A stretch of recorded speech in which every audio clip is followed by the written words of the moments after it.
warahmatullahi wabarakatuh. Salam kepada semua peserta training Japri dalam program Jadi Pengusaha Mandiri Trenggalek 2020. Materi ini sengaja dibuat dalam format online dalam rangka kita menyikapi kondisi hari ini, di mana kita semua sedang dalam kondisi wabah pandemi COVID-19 yang mengharuskan kita untuk banyak belajar dari rumah. Dalam training kali ini kita akan membahas mengenai kelanjutan materi yang sudah kita bahas di pertemuan sebelumnya, di mana pada pertemuan sebelumnya kita banyak membahas mengenai bagaimana kita menggali ide usaha, mulai dari kita menentukan ide usaha apa yang akan kita buat, lalu kemudian kita juga melakukan analisis pro dan kontra. Selain itu kita juga melakukan analisis SWOT, dan kita juga melakukan analisis persaingan usaha. Dalam materi kali ini, setelah ide usaha itu kita susun mengenai analisis peluang usahanya, maka dalam pertemuan kali ini kita akan membahas mengenai siapa sih yang akan membeli produk kita atau siapa konsumen kita. Nah, tentunya kita punya produk, kita punya bisnis, kita punya usaha. Jika kita tidak tahu siapa konsumen kita, bagaimana kira-kira? Tentunya usaha kita ada kemungkinan untuk mengalami kegagalan, kan? Nah, untuk menghindari itu maka perlu kita lakukan rancangan-rancangan yang terkait dengan siapa calon konsumen kita. Nah, dalam ilmu manajemen pemasaran, strategi kita untuk menargetkan pasar yang kita tuju ini biasa disebut dengan istilah STP. Apa aja itu? Yang pertama adalah segmenting, yang kedua targeting, dan yang ketiga adalah positioning. Tiga hal inilah yang akan kita bahas secara lebih mendetail dalam training kali ini, sehingga setelah selesai training yang sesi 3 ini, kita akan mendapatkan gambaran yang utuh mengenai bagaimana kita melakukan segmentasi, targeting, dan positioning kepada konsumen kita. Kita awali dengan poin yang pertama, yaitu segmentasi. Apa sih segmentasi itu sebenarnya? Segmentasi itu adalah kegiatan kita sebagai seorang pengusaha untuk membagi pasar ke dalam kelompok-kelompok yang lebih kecil. Nah, manfaatnya apa? Yang pertama, karena kita tidak mungkin hari ini punya suatu produk yang melayani semua orang di semua negara, berbagai usia, dan segala macam kategori-kategori lainnya. Kenapa kita tidak bisa melakukan itu? Karena kita akan terlalu capek atau terlalu lelah dalam menjual produk kita. Nah, maka produk itu akan kita bagi ke dalam segmentasi pasar yang lebih kecil, sehingga memudahkan kita untuk menuju ke pasar tersebut. Nah, segmentasi sendiri itu bisa digolongkan ke dalam 3 golongan besar, yaitu yang pertama, segmentasi pasar berdasarkan lokasi geografis. Yang kedua adalah segmentasi pasar berdasarkan kondisi demografis. Dan yang ketiga adalah segmentasi pasar berdasarkan kondisi psikografis. Itu 3 segmentasi pasar yang akan kita bahas. Di masing-masing segmentasi pasar tadi masih akan dibagi menjadi kelompok-kelompok yang lebih kecil lagi. Misalnya, segmentasi geografis. Dalam segmentasi geografis ini kita bisa membagi pasar kita berdasarkan lokasi geografisnya. Apakah pasar kita itu tinggalnya di wilayah perkotaan ataukah di wilayah pedesaan. Itu berdasarkan luasan ukuran tempat tinggalnya.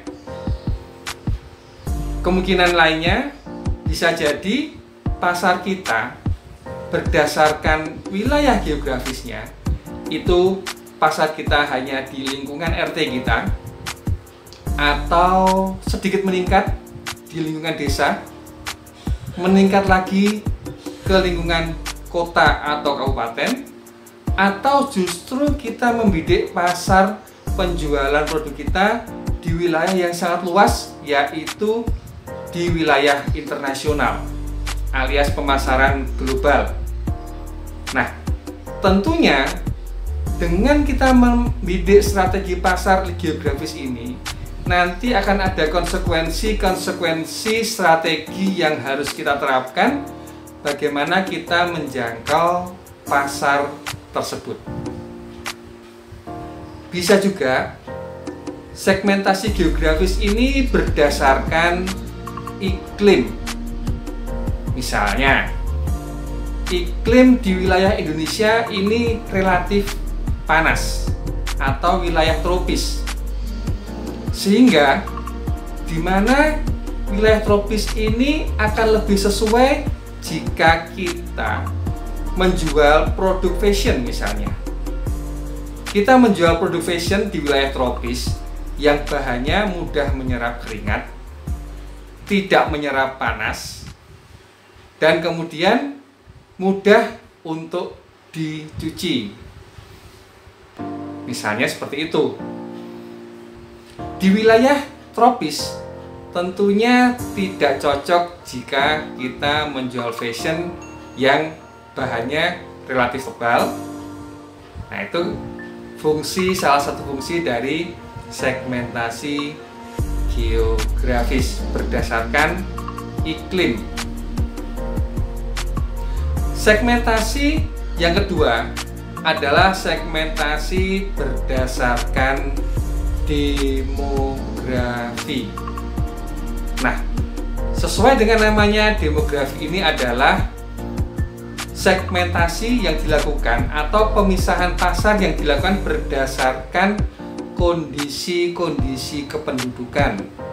Misalnya, usia, jenis kelamin, penghasilan, pekerjaan, agama, dan lain sebagainya. Itu terkait dengan kondisi-kondisi demografis di suatu wilayah dari pasar yang kita tuju. Contohnya, kita jual makanan yang berupa bubur. Nah, kita tidak bisa bilang bahwa bubur kita itu akan kita jual ke semua usia. Nah, karena apa? Di pasar hari ini ada bubur bayi, ada bubur ayam, dan ada bubur-bubur yang lain.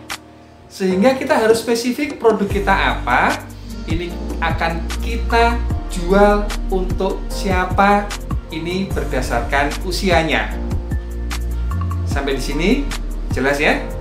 Nah, faktor demografis berdasarkan usia. Bisa jadi faktor demografis juga terkait dengan agama, pekerjaan, penghasilan, dan lain sebagainya.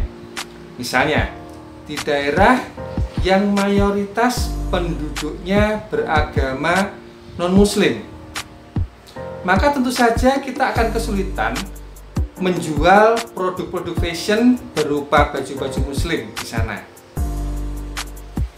Ya kan? Nah, itulah fungsi dari segmentasi demografi.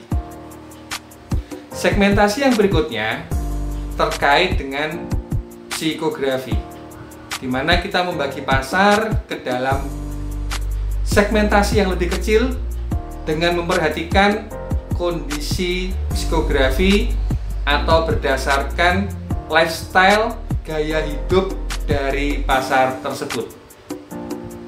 Dalam hal ini dapat kita contohkan, misalnya kita mau buka. Dalam hal ini dapat kita contohkan, misalnya kita akan buka usaha kafe. Maka usaha kafe ini cocoknya kita menyasar pangsa pasar dengan segmentasi psikografi yang seperti apa? Apakah mereka yang usianya muda atau usia tua? Mereka yang bekerja di mana? Nah, itu semua harus kita perhitungkan dalam faktor segmentasi psikografis. Nah, segmentasi psikografis ini juga akan berpengaruh pada perilaku pasar yang kita tuju. Ambil contoh, kita menyasar segmentasi pasar menengah ke bawah. Nah, apa saja karakteristik segmentasi pasar menengah ke bawah ini?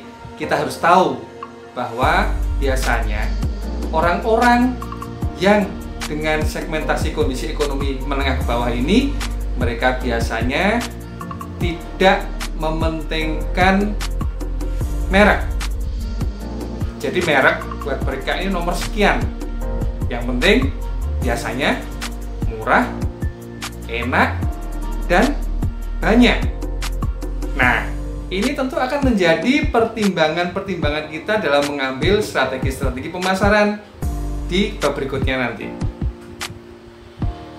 Segmentasi pasar menengah ke bawah, mereka juga tidak mempedulikan loyalitas pelanggan. Karena mereka mencari yang murah, enak, dan banyak, sehingga siapa saja yang menawarkan produk dengan kategori tersebut akan mereka ambil. Berbeda dengan pasar yang menengah. Pasar menengah ini mereka cenderung untuk mengutamakan kualitas produk. Tetapi mereka juga masih sering berpindah-pindah merek karena mereka lebih memanfaatkan fungsional dari produk yang mereka gunakan.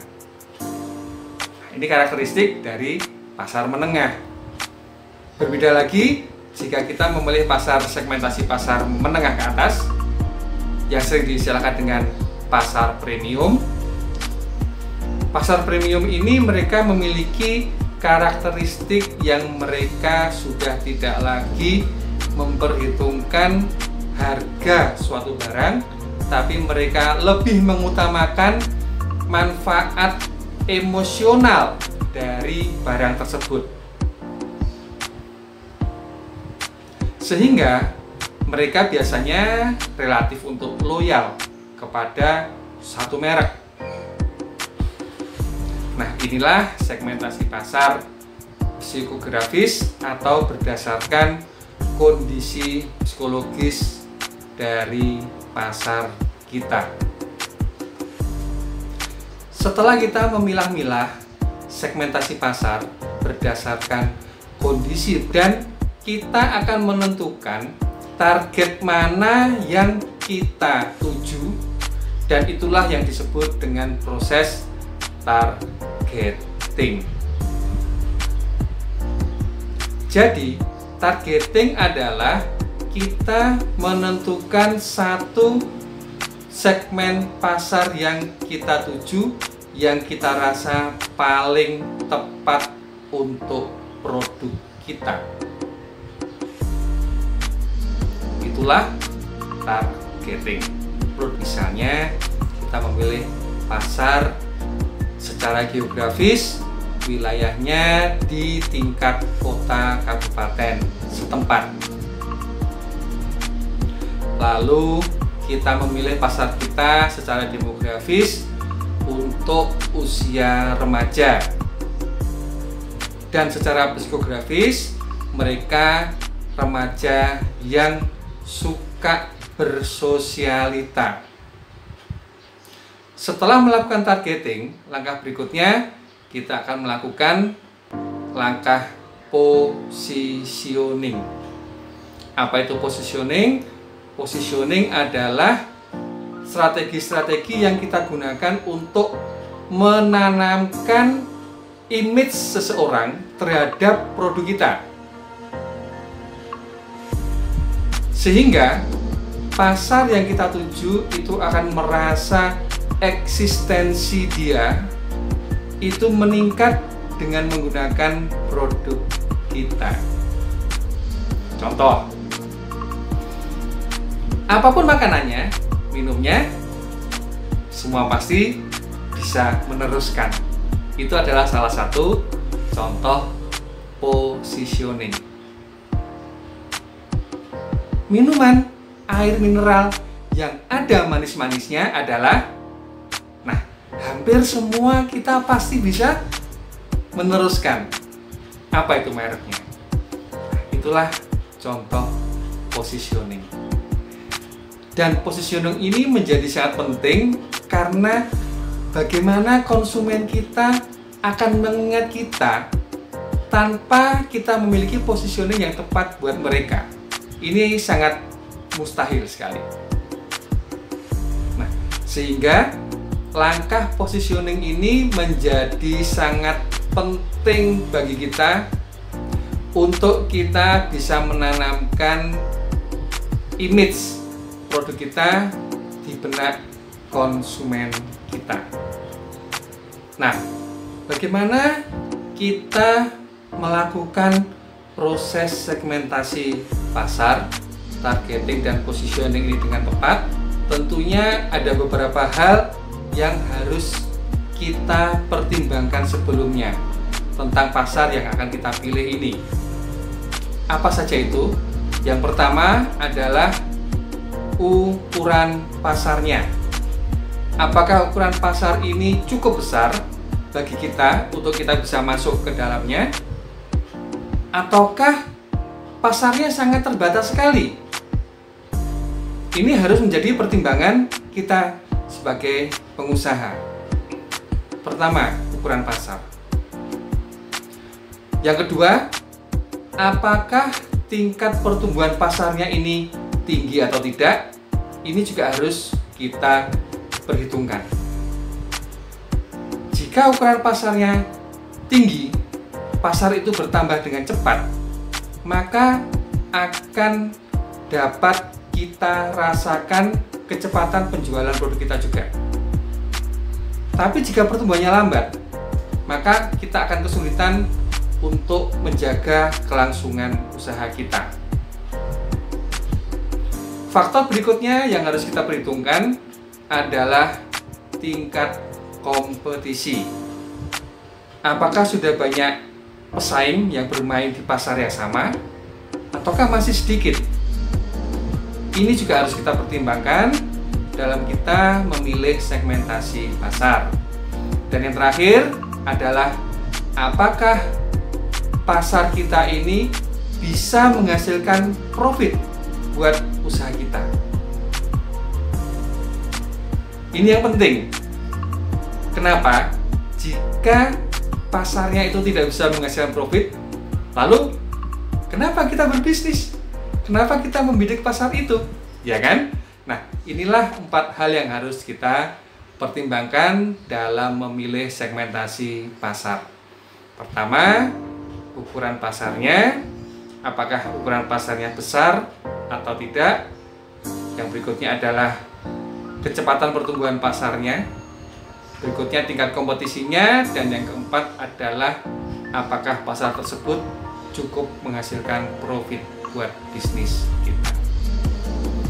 Di dalam lembar kerja yang sudah disediakan itu akan ada tugas bagi para peserta training untuk melakukan segmentasi pasar berdasarkan geografis, demografis, dan psikografis. Nah, tentunya lembar kerja ini harus diisi dengan kondisi yang sebenarnya dari analisa peluang bisnis yang kemarin sudah dikerjakan. Sehingga dari analisa itu nanti akan didapatkan gambaran dengan jelas siapa target pasar yang akan dituju. Selanjutnya di dalam lembar kerja itu juga nanti akan diminta untuk melakukan positioning. Positioning ini adalah bagaimana usaha kita untuk membuat konsumen selalu ingat dengan produk kita. Salah satunya dengan menggunakan slogan atau tagline. Nah, itu nanti silakan dicoba membuat tagline untuk produk masing-masing. Baiklah, demikian pemaparan mengenai materi segmenting, targeting, dan positioning dalam rangka kita sebagai pengusaha bisa menentukan siapa target pasar yang kita tuju.